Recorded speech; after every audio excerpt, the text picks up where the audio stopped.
Bonjour à tous, aujourd'hui nous allons voir l'aire d'un parallélogramme. Alors avant de commencer par faire des exemples, on va expliquer un petit peu d'où sort la formule.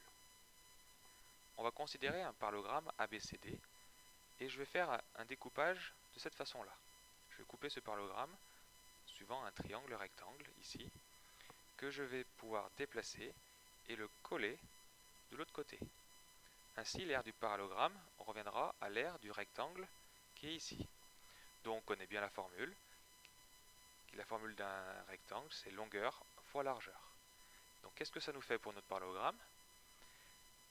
Donc il faudra donc multiplier la longueur de AB ou de DC, parce que les deux longueurs sont égales, qui correspondra à la base.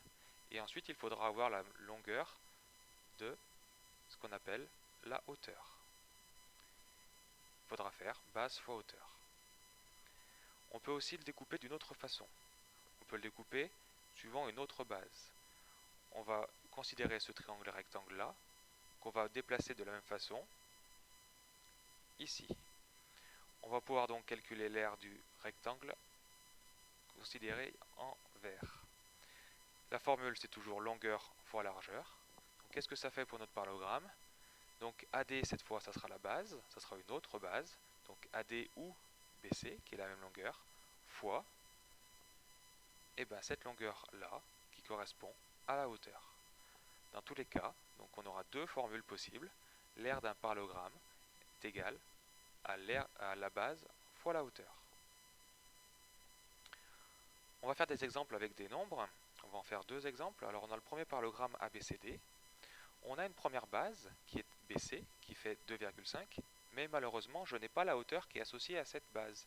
Donc je ne peux pas calculer l'aire de ce parallélogramme. Il nous manque une donnée. Bon, c'est pas grave, on va pouvoir servir d'autres données.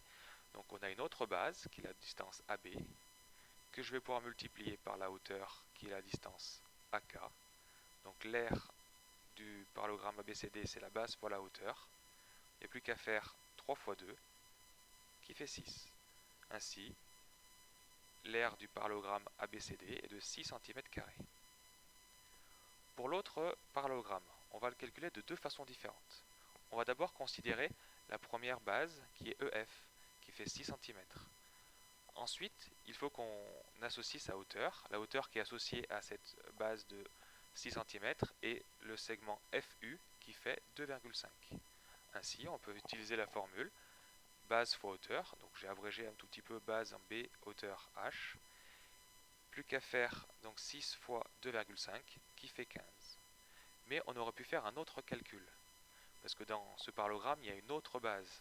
Il y a EF et la hauteur associée à EF et la distance E avec un autre point qui est la perpendiculaire à FG qui fait 5 cm. Donc on peut dire que l'aire aussi est égal toujours à base fois hauteur, est égal à 3 fois 5 qui fait 15. On retombe bien sur le même résultat. On peut donc conclure que l'aire du parallélogramme EFGH est de 15 cm².